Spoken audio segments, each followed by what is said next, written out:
So, welcome to day 5 of my YouTube challenge. And today I'm going to be talking about something that everybody has it, we all have it. Sometimes you just don't know how to access it or how to bring it to the surface, but we all do have this thing. And this thing is called courage.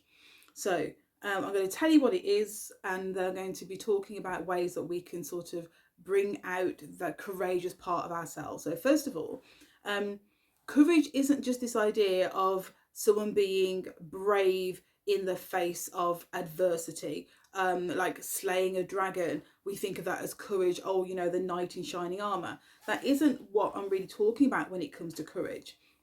I'm sort of talking about four components to courage. And the first one is the ability to do something that frightens you. So that is courage, the ability to do something that frightens you.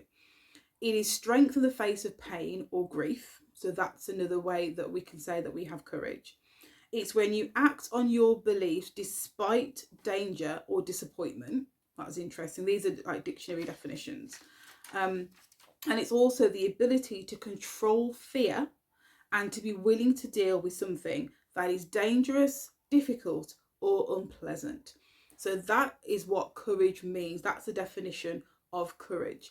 Now, I'm sure that at one point or another, we've all done those four things. We've all said, we've all done something that has frightened us. Whether that's the extreme, for me, the extreme would be to jump out of a plane, to skydive, to parachute, to abseil. All those things are frightening. Strength in the strength of the face of pain or grief. Now we may have been have experienced those two things. Grief, like the losing of someone that you love very, very dearly. Grief can also be experienced if you have a really good friend and they move away and you don't get to see them as often. You can experience that sense of loss, which is like a sense of grief.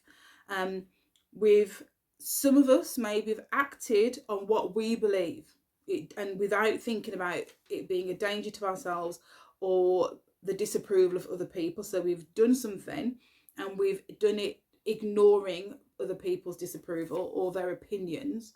And the fourth thing, the ability to control fear, which is really interesting, and be willing to deal with something that could be three things: dangerous, difficult, or unpleasant. And what I want us to think about as well is that if we think about the word courage, and I looked this up, so I like to look these things up, it's from the Latin, and originally from Middle English, denoting the heart as the seat of our feelings. So when we think about the heart of the matter, we're getting to the very root of it, the very root of the issue.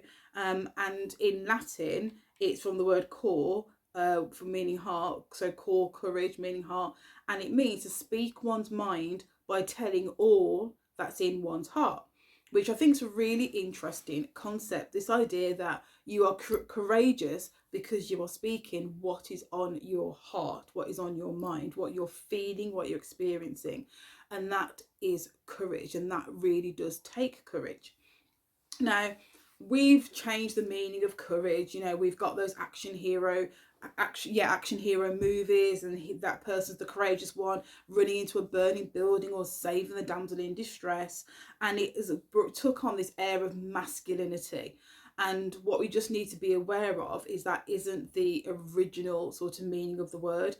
And I'm not going to say it's all about femininity and feminine energy, but what I am going to say is that when we cloak something in masculinity or femininity, we tend to gender it. And once we gender it, we can tend to, in today's society, make something bad or good or lesser or more than what it was originally intended to be. So I don't want us to look at it as a gendered thing. I want us to look at it as a human thing, okay? A human thing. To have courage, to speak from one's heart, to speak all that's in one's heart as a form of courage, because everybody has that. It is a human condition.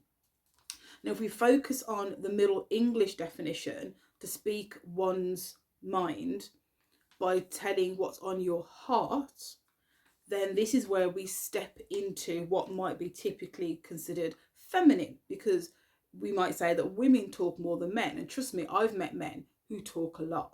They do talk a lot. They love the sound of their own voice. But we do typically associate talking with women with femininity. But if we change our outlook a little bit, and if we think about it a little bit more, and all we're doing is speaking about what's on our heart, it's this idea of telling your story, and it's this idea of being vulnerable.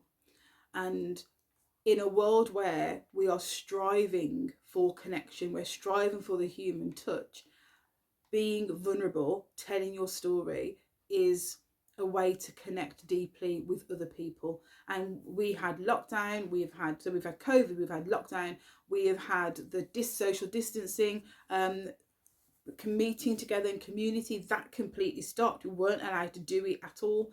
And then that actually built in a sense of resistance in some people, the sense of fear. We don't want to go out and we don't want to mingle, we don't want to interact in case something bad happens to us. And we sort of put that block up against other people, and we've said, no, we can't get involved, we can't get close to somebody, we can't get vulnerable. And because that has happened, we become even more isolated as a result. And because we're more isolated, we are lonelier, we don't have the support networks that we used to have, we're less trusting, and it's not been a very positive shift, to say the least. The other thing I've noticed as well is in supermarkets. A lot of the supermarkets have changed from having serviced tills to having fast checkout lanes. And as a result, you don't have to interact with somebody when you go and do your shopping. Now, that's fine when you just want to pick up a few bits. But for some people, their only contact in a day could be going to the shops. And once we get those self-service tills, that contact has been eliminated.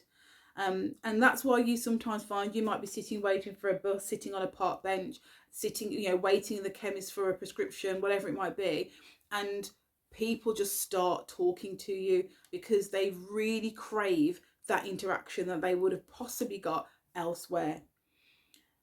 When we're vulnerable, when we speak from the heart, yes, we risk rejection. We risk being misunderstood. But I think sometimes it can be worth the risk. If we take courage, it's worth the risk to step out and be vulnerable, because we don't know what connection we might make. We might actually find that the opposite is true. We might find that once we open and share our heart, everything that's on our mind, on our heart with somebody else, we may find a bond. We may find that we've actually got a shared experience, something that we can connect on at a deeper level. The other thing that we can think about when it comes to sharing what's on our heart is be very mindful that we don't just offload on people. So there is, we do have to find the balance in being courageous and sharing what's on our heart. We don't just want to just dump everything on other people. We want to be mindful. But at the same time, we can probably think about those people in our lives who aren't very open and very vulnerable, and we don't have that connection with them, and we know how that makes us feel. And so I think we need to be mindful of how we want to interact in the world and how we want to make connections and how we're showing up and how we're sharing and what we're sharing. And I think it's important that we do share it with people that, yes, we trust, but when we're making friends and new connections, that we put that out there and we share that part of ourselves. Because a lot of the time, when we're sharing things that can be very vulnerable, we might find a support in that other person that we're sharing it with. We may find that they can help us in some way to either overcome something, to come through a challenge, to support on the other side of our journey. We never know until we put ourselves out there and be courageous. When we are courageous, what we'll find is that we're freeing ourselves. We become liberated. We're liberated to be our truest self, our most authentic self, because we've got nothing to hide. We're not doing it maliciously. It's not this idea of telling your truth. I'm speaking my truth and I don't care how anyone takes it. That's not where we're coming from when we're being courageous, when we're sharing our heart. We're coming from this place of just wanting to communicate openly, freely and honestly.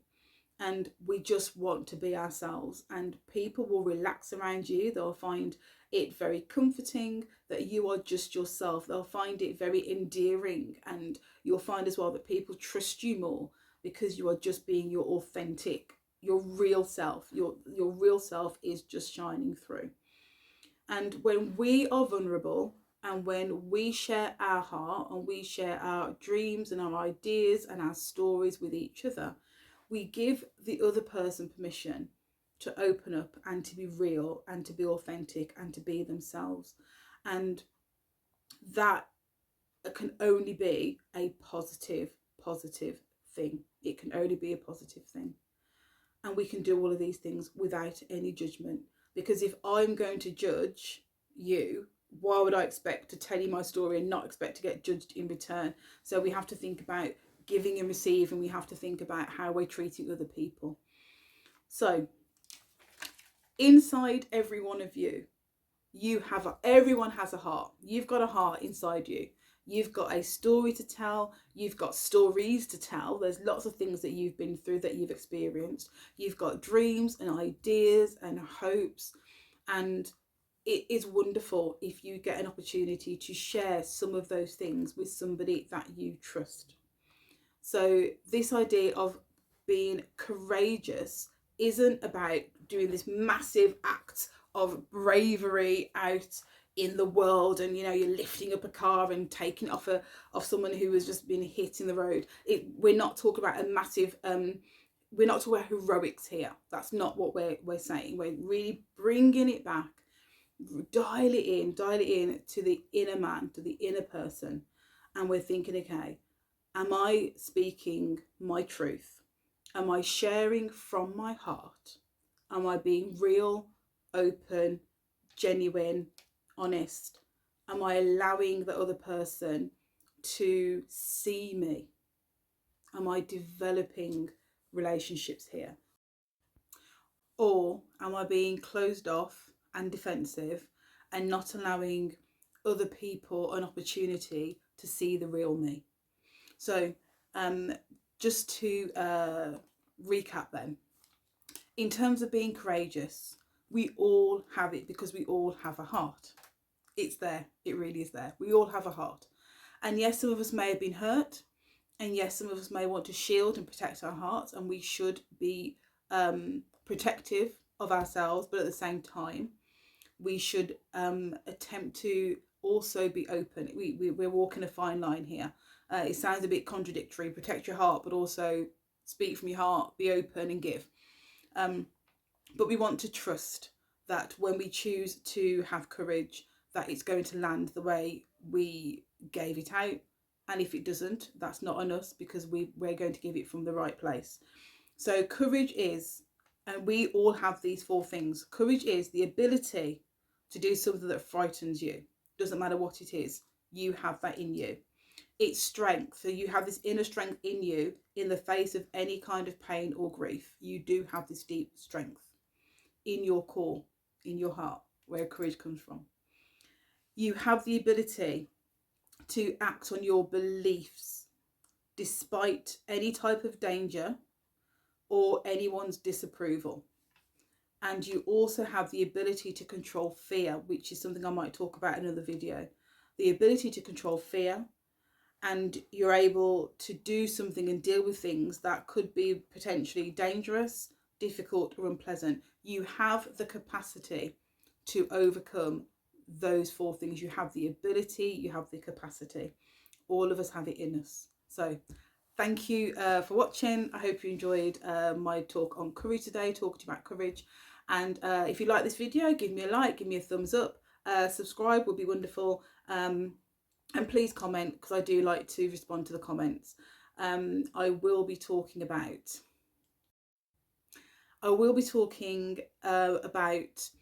living a life on purpose in my next video. So if you want to hear more about that, join me next time. See you soon. Bye.